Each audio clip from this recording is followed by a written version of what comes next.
Ils sont prêts à tout pour l'obtenir, la belle petite. Une femme? Pas du tout. Ces collectionneurs sont fous de petites voitures, Dinkin Toys et compagnie.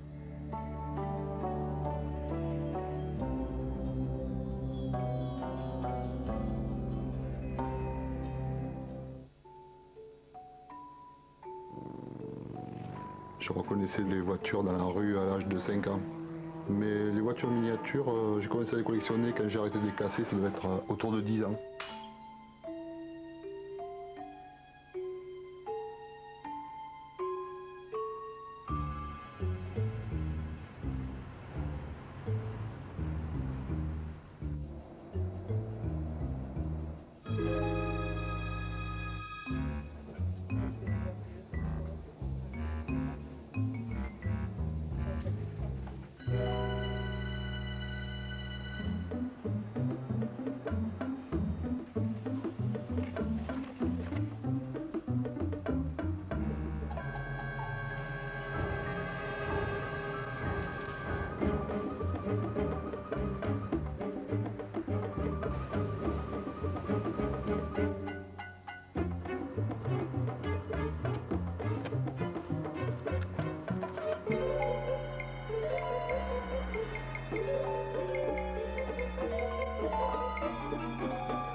Je me précipite à la bourse d'échange pour être le premier à acheter le matériel avant les autres. Je vais à la bourse d'échange. Cherchez quoi?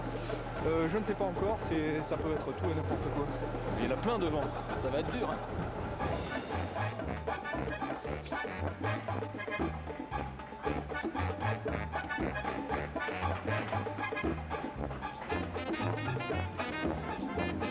C'est le bazar complet. Et chaque fois, c'est de pire en pire.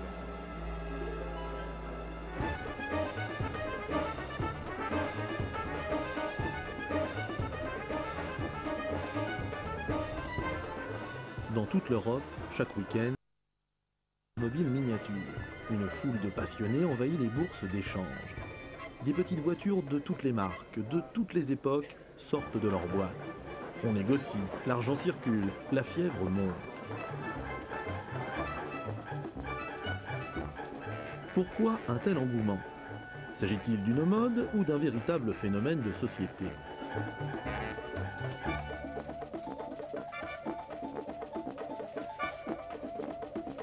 Depuis l'invention de l'automobile, des milliards de ces petites répliques ont été fabriquées à l'image de leur grande sœur, marquant à jamais les enfants qui jouèrent avec et les détruisirent presque toutes.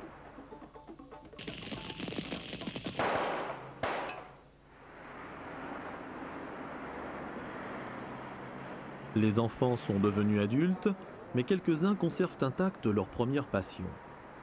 Tous les mois, le Miniature Auto Club les réunit sur le Vieux-Port. Comment ça va? Ce soir, Michel rapporte des modèles d'Amérique. Comment ça va? Je suis d'accord. Ça va, vous-même? Je ne retrouve plus mon tracteur. Là, Ah, c'est clair. C'est vous? Oh là là. Regardez, écoutez. Ouais. Je voulais continuer. Pas facile. Ça m'a retrouvé, je n'ai pas appuyé sur le bouton.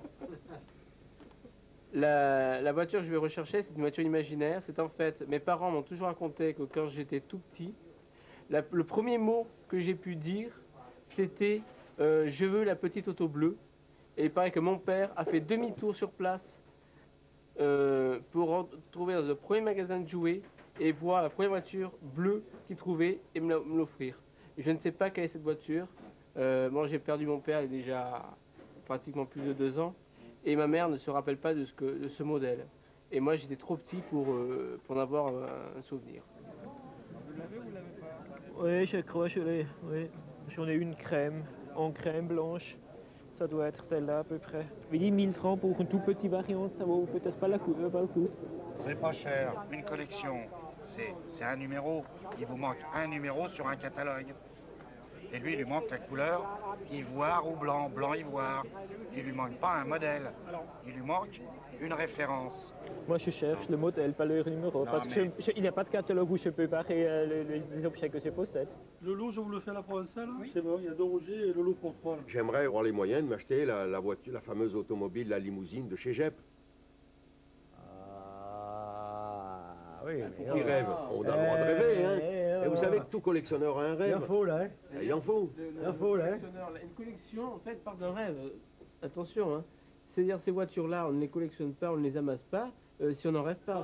On fait de beaux rêves. Non, pas de beaux rêves. On fait de beaux rêves, pas des Tout petit, j'avais rêvé que j'étais donc dans ma salle de classe. Et alors, c'était une salle de classe spéciale parce que derrière, on avait donc des placards avec des tissus qui descendaient dedans pour abriter de la poussière. Et j'avais ouvert les tissus, c'était plein de voitures. Et je tirais les rideaux de toute la classe. Et d'ailleurs, c'était des centaines de voitures dans le placard. J'étais tellement heureux que ça m'a tiré de mon rêve pour en profiter. Et puis alors ça a été une cruelle désillusion. J'étais dans mon lit, dans ma chambre. Et il n'y avait pas de voiture du tout. C'est débile. Les femmes de collectionneurs comme ça, c'est terrible. C'est les déchets toute la sainte journée, quoi. C'est des kilomètres, il va en Allemagne, en Espagne, partout pour ces voitures.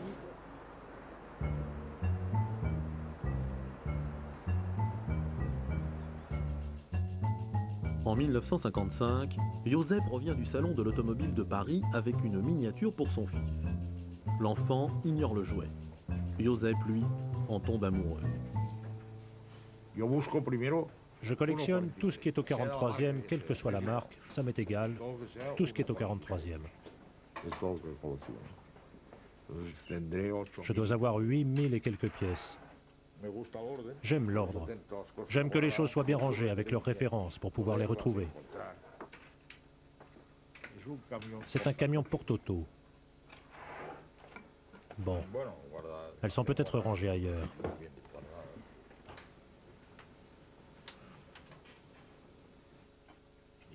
Il a été horriblement difficile à trouver, et je l'ai trouvé à 100 d'eau. Celui-là, ça faisait un moment que je le cherchais. C'est ce qu'on disait. Si tu ne t'énerves pas, tu sais la joie que c'est. Une chose que tu cherches, pas depuis 1 mois, mais depuis 5 ou 10 ans. Et un jour, tu la trouves. Ça, c'est un vrai bonheur. Et ce jour-là, j'en ai trouvé 2.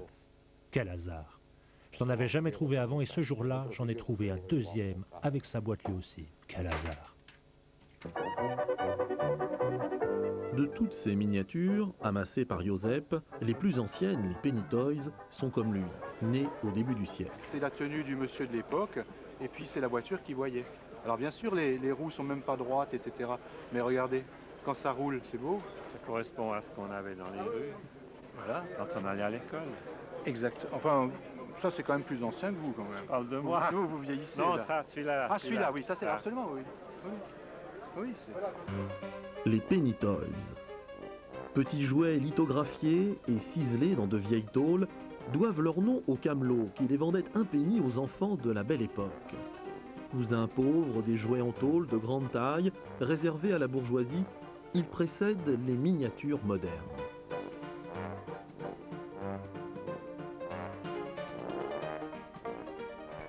« 1929. L'automobile en plein essor envahit les villes et très vite les imaginaires. Adultes et enfants sont fascinés.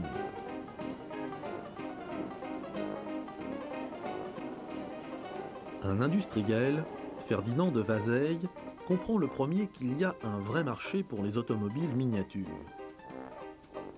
Il propose aux fabricants de bougies Gergovia de réaliser un objet promotionnel pour le salon de l'auto. Cette première petite voiture est en zamac, un alliage de zinc et de plomb. Très solide, elle résiste même aux enfants. La marque Solido est née et avec elle, les miniatures dites à l'échelle 1/43e.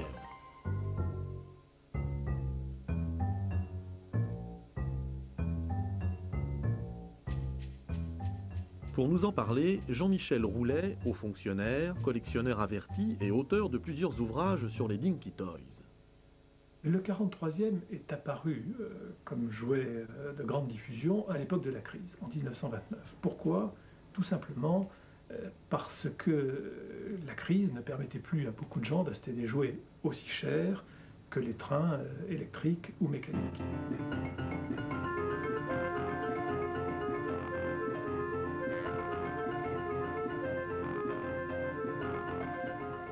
Il faut savoir à l'époque qu'un très beau jouet Citroën coûtait 1 mois de salaire.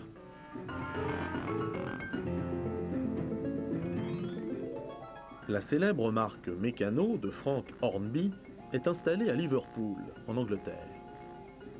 Mais avec la crise, les jouets en tôle de son catalogue sont devenus trop chers. Cependant, l'industriel ne s'avoue pas vaincu. Frank Hornby, qui avait le génie des affaires en même temps que le génie de la création des jouets, après un voyage aux États-Unis où il a, on peut dire, vraiment découvert les presses à injecter le métal, s'est dit que l'heure était venue de fabriquer des accessoires pour ces réseaux de trains. Il a fait des agents de chemin de fer, des voyageurs, et il y a eu comme ça 21 séries d'accessoires consécutives jusqu'à ce que Frank Hornby lui-même ou l'un de ses collaborateurs ait l'idée de faire des petits véhicules. Ces véhicules, on les a fait à l'échelle des trains, et comme les trains étaient grosso modo au 1/43e, eh bien les premières petites voitures ont été au 1/43e. Et la grande surprise, le grand étonnement pour les gens de chez Meccano, ça a été de découvrir que très rapidement, d'accessoires, ces jouets sont devenus des jouets à part entière et que les gens les achetaient pour ce qu'ils étaient et pour les collectionner. Windsor, près de Londres. Mike et Sue Richardson sont depuis toujours des grands collectionneurs de miniatures. Ils ont consacré plusieurs ouvrages à l'histoire des Dinky Toys.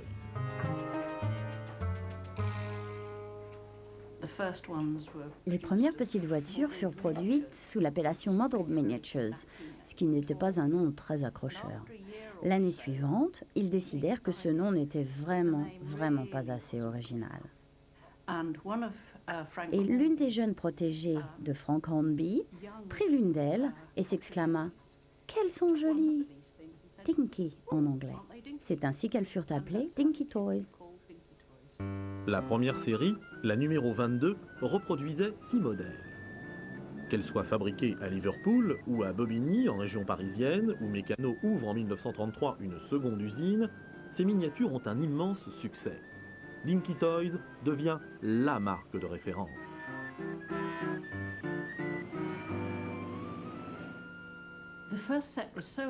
Le premier coffret de Dinky Toys était terriblement attirant, car les couleurs étaient chatoyantes. Elles étaient grandes comme ça et tenaient dans la main d'un enfant. Un gamin de 3 ans ou même de 2 ans pouvait jouer avec. C'est à cette époque que les premières voitures produites en masse commencèrent à rouler sur les routes européennes. La plupart des voitures étaient encore de vulgaires boîtes carrées avec la roue de secours à l'arrière et le moteur à l'avant, et elles se ressemblaient toutes. Jusqu'à ce que Dinky prenne la décision de fabriquer des voitures aux silhouettes plus exotiques. Les 2 premières voitures de la série 22 étaient vaguement basées sur ce que sont aujourd'hui les produits de la compagnie Jaguar, lesquels à cette époque étaient plus excentriques, moins ordinaires que les Morris 8 et les Ford 10. Ce dont il faut se souvenir, c'est qu'à cette époque, les voitures ont remplacé les chevaux et les carrioles. Et donc, bien sûr qu'elles étaient attrayantes, excitantes. Elles allaient très vite. La vitesse. Pour les enfants, un rêve qui devient possible avec la série 23 et ses noms légendaires. Speed of the Wind, Auto Union, Hotchkiss, Mercedes. Mais Meccano ne s'arrête pas là.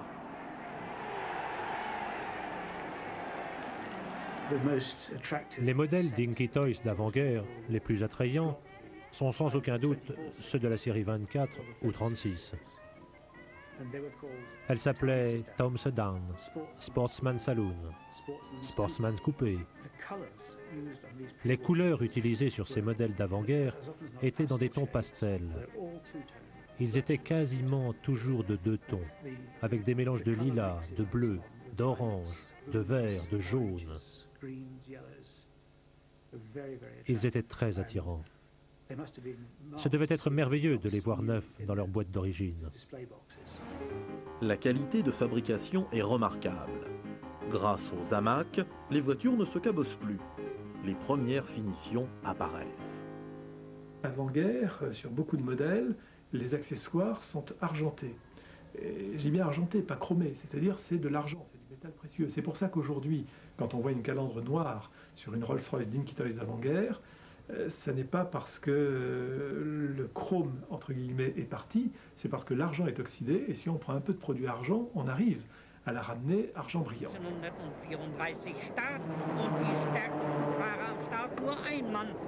Dans l'entre-deux-guerres, la fée automobile a son grand sorcier, Ettore Bugatti. Ces voitures appartiennent à la légende.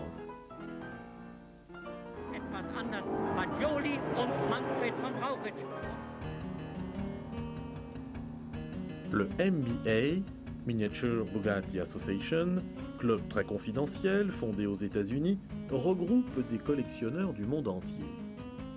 Un Français, Thierry, vient y échanger quelques pièces rares. My baby drove up in a brand new Cadillac. Smile. Yes. We are. Good. Think of a T-59. There you go. Okay. Je suis venu d'Atlanta, Georgie. I came from New York City to see the greatest model show in America. Depuis 1965, Donald, l'hôte de la soirée, amasse dans son sous-sol une collection inestimable. Plus de 1000 pièces, des modèles anciens et récents, en série limitée ou encore faits à la main.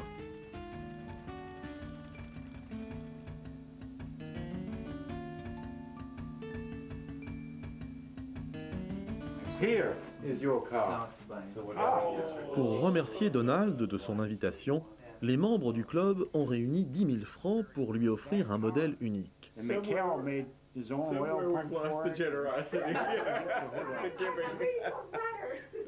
Le maquettiste est russe. Il a assemblé les 250 pièces et montre comment ouvrir le capot, particulièrement fragile.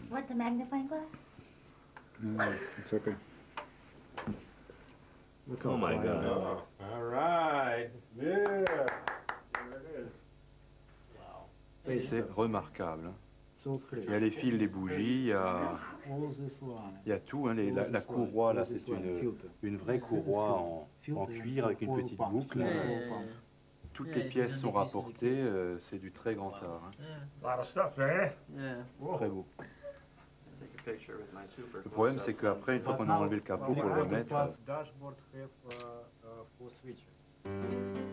Si les Bugatti témoignent de l'opulence de quelques-uns, dans les années 30, l'Europe s'enfonce encore davantage dans la crise.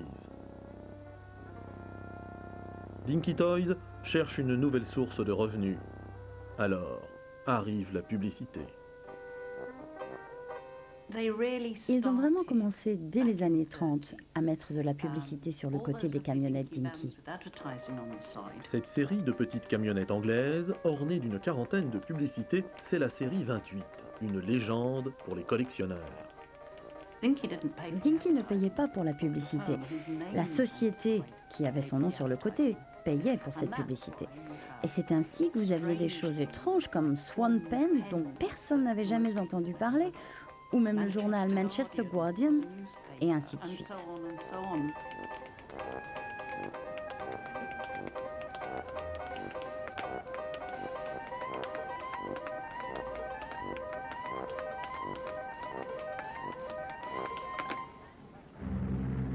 « 1940.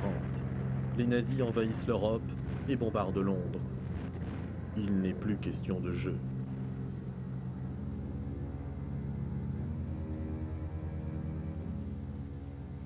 Pour soutenir l'effort de guerre, les usines de jouets comme Mécano fabriquent des munitions. La production de miniatures s'interrompt totalement. En quelques années, dans toute l'Europe, des centaines de milliers d'enfants disparaissent sous des bombes fabriquées dans les mêmes usines que leurs jouets. En Allemagne, Berlin est rasé par un déluge de bombes. La ville est méconnaissable. Les survivants restent marqués à vie par cette tragédie. Je n'aime pas les modèles militaires parce que je n'aime pas la guerre. Et dans ma famille, du côté paternel, tout le monde est décédé pendant une fête de mariage. Une bombe au phosphore est tombée sur cette maison dont ils ne sont jamais ressortis. Et tout le mariage est enterré dans le cimetière de Hohenschönhausen.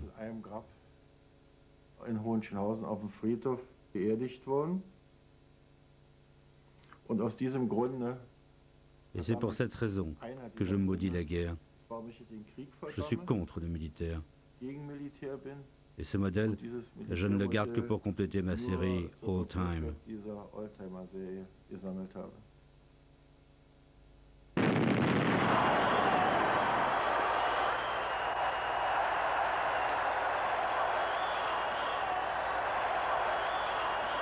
Les premiers jouets qui font leur réapparition sur le marché, dans le domaine de l'automobile, sont des petits jouets en plâtre et farine. On appelait ça la matière plastique dans les catalogues. En vérité, c'est, je crois, un mélange de plâtre de Paris et de farine, coulé dans des moules souples, un peu comme des moules à pâte à modeler, et dont on sort à très bas prix des véhicules assez ressemblants, mais quand même assez naïfs et assez amusants.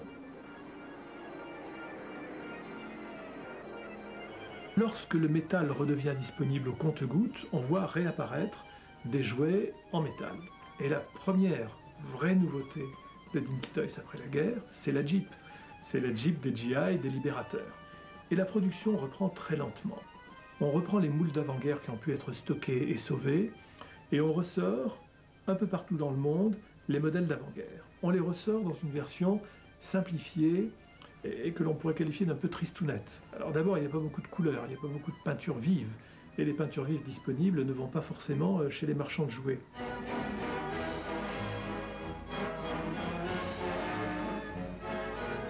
This 1947 French Renault tries to be different. The engine is at the back.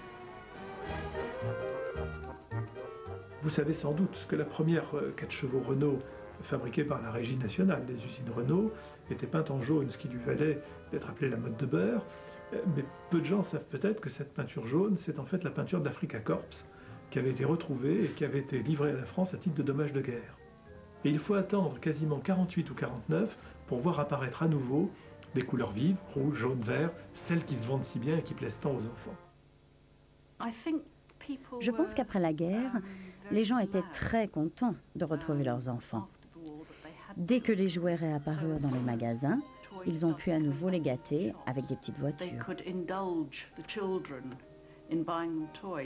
Cet engouement ne bénéficia pas seulement aux fabricants européens comme Solido ou Techno, c'est-à-dire ceux qui étaient déjà là depuis longtemps, mais profita aussi à de nouveaux fabricants comme Matchbox, lequel se lança dans la course dans les années 50. Fantastic figures, because ever since the company started, more than 250 million Matchbox models have come off the assembly line. One good idea, 2 men, and millions of satisfied customers. The models are perfect in detail for the most critical collector, yet fun for the children. This is an industry where even the boss gets fun out of his work. Matchbox a visé juste. Les enfants, mais aussi les collectionneurs, vont se ruer sur ces jolies miniatures. Jean-Michel Roulet en possède une collection presque complète. Alors ça, c'est assez amusant. C'est l'autobus anglais à 2 étages, dont on pourrait dire qu'il y a 2 moules, et dont certains collectionneurs se contenteraient de 2 versions.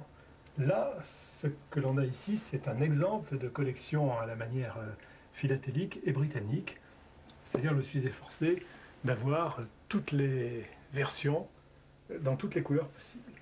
Et bien que j'en ai 40 dans ce plateau, et encore un peu plus de 30 dans celui-là, je pense n'en posséder guère que la moitié. À Berlin-Est, derrière le mur, Klaus ne pouvait combler sa soif de petites voitures. Acquis en 1968, son premier modèle, une Matchbox, représentait pour lui une liberté interdite. Je voudrais vous montrer ce bus Matchbox que j'ai reçu de ma tante. Tous deux ont provoqué ma collection. C'est un bon souvenir. Quand je le tiens dans ma main, j'ai un contact direct avec ma tante. Elle me l'a apporté lorsqu'il y a eu cet accord qui permettait aux retraités de l'Ouest, grâce à un visa, de venir nous rendre visite en RDA pour une journée.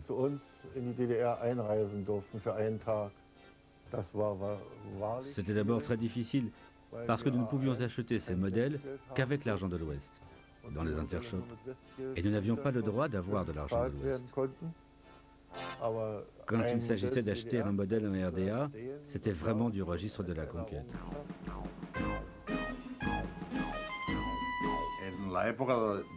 Pendant la dictature espagnole, c'était très difficile parce que Franco avait instauré un système autarcique et l'on n'importait rien. Alors comme les voitures étaient françaises ou anglaises, elles n'arrivaient pas ici. Mais on les trouvait en Andorre. On faisait des voyages là-bas et l'on trouvait tout ce qu'on voulait. Et les boutiques de Barcelone les vendaient, mais en cachette. Ils n'avaient pas le droit de le faire légalement. Quand ils te connaissaient, ils te disaient « Tiens, voilà ce que j'ai reçu d'Andorre ». Il est possible que ça ait augmenté mon plaisir. Il y a quelque temps, j'ai dit à un collectionneur anglais « Pour vous, faire une collection, c'est seulement une question d'argent et rien d'autre. Ici, en Angleterre, il y a des bourses d'échange tous les jours et avec de l'argent, on trouve tout ce qu'on veut. Mais c'est qu'ici, en Espagne, même en ayant l'argent, on ne trouve rien. Aujourd'hui, ici, il n'y a pratiquement pas de petites voitures d'occasion, puisqu'à l'époque, il n'y en a pas eu. Le mérite de ma collection, c'est qu'elle a été bien plus difficile à faire pour moi que pour un Français ou un Anglais. Pour réunir sa collection, Philippe a eu moins de contraintes que Klaus ou Josep, mais il y a tout de même consacré plus de 40 ans.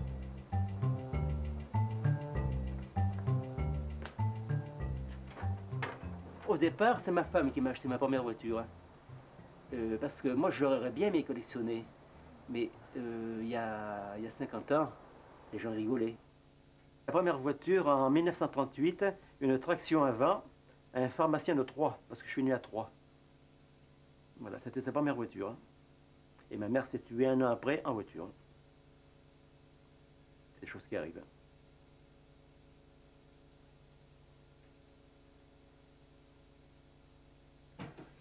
Ce n'est pas